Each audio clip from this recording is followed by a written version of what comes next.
Hello again from Metro Manila, the Philippines, Southeastern Asia. The longtime and authoritarian or even autocratic Algerian president, Mr. Abdelaziz Bouteflika, has just announced, according to www.reuters.com, that he will resign before his current presidential term ends on April the 28th. Obviously, this will mean new presidential elections for Algeria. Algeria, unfortunately, has not really known democracy, at least not a Western-style democracy, since it became independent from France in 1962 or so. But there have been more or less authoritarian leaders in succession.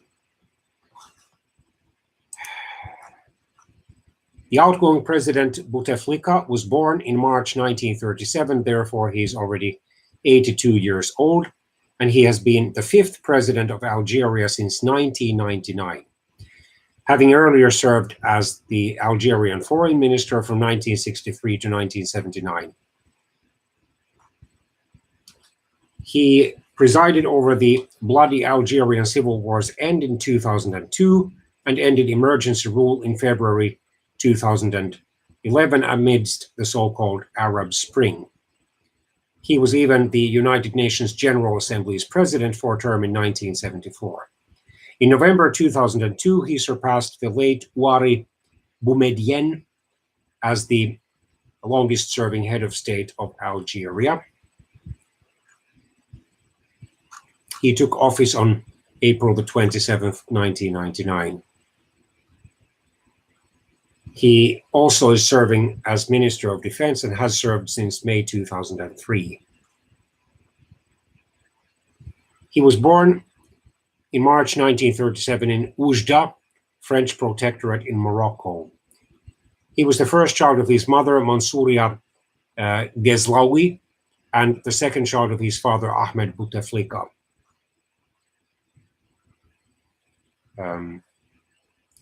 He continued his education in Oujda until high school. Later, he joined the National Liberation Army, rapidly getting a promotion.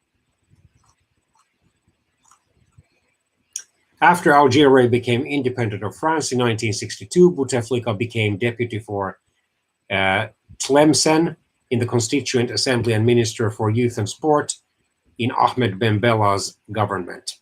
In 1963, he was appointed foreign minister.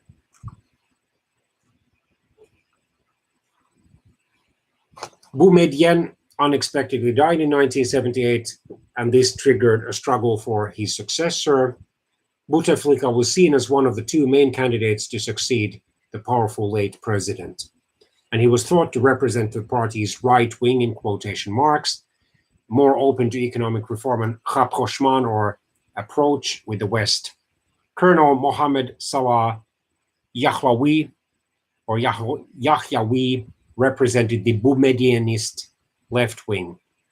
In the end, the army opted for a compromise candidate, the senior army colonel Chadli Benjedid. In 1992, the reform process ended abruptly when the army took power and scrapped elections that were about to bring the fundamentalist Islamic Salvation Front to power, which triggered a civil war that would only end in 2002. General Liamin Zerroual became president after Mohamed Boudiaf had been assassinated in 1992, I think. In 1999, however, Zerroual unexpectedly stepped down and announced early elections. It is widely claimed that his pro-reconciliation policies towards the Islamist insurgency had incurred the wrath or intense anger of a hardline faction in the armed forces, or that some other disagreement with the army, which still dominated politics, lay behind the schism. Bouteflika was elected with 74% of the votes according to the official count. He then organized a referendum on his policies to restore peace and security in Algeria, or to Algeria, involving amnesties for Islamist guerrillas.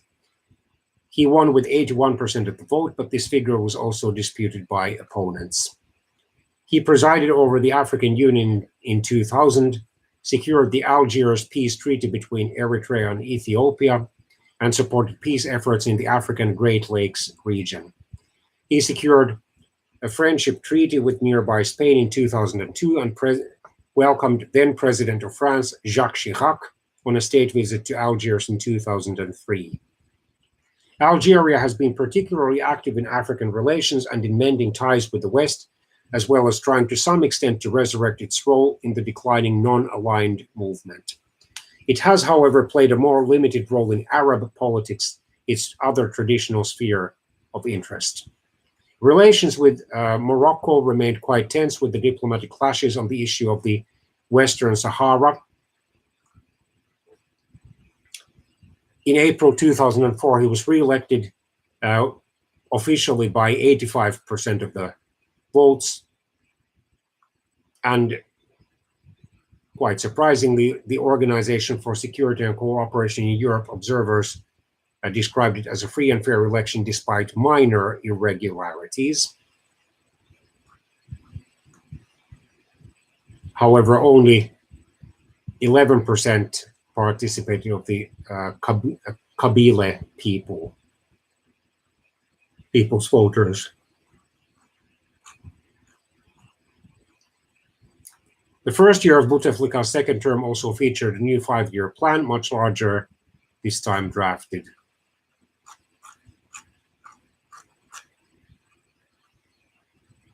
In November 2005, President Bouteflika was admitted to a hospital in France, reportedly suffering from a gastric ulcer hemorrhage.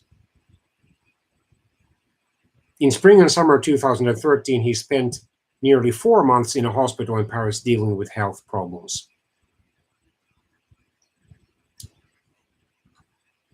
In November 2016, he was again hospitalized in France for medical checks.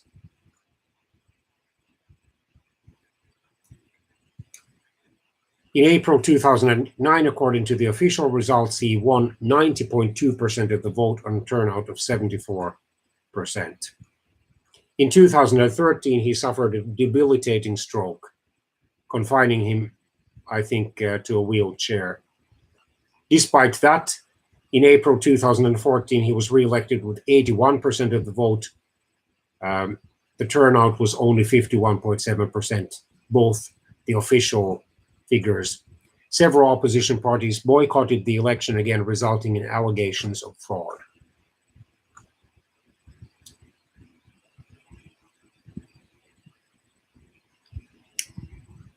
On Sunday, March the 31st, 2019, President Bouteflika, along with the Prime Minister, who took office 20 days earlier, formed a 27-member cabinet, with only 6 of the appointees being retained from the outgoing president's administration, or presidential administration. Army Chief Salah remains in position. The new government would be headed by Prime Minister Noureddine Bedoui, while the president makes preparation for resignation.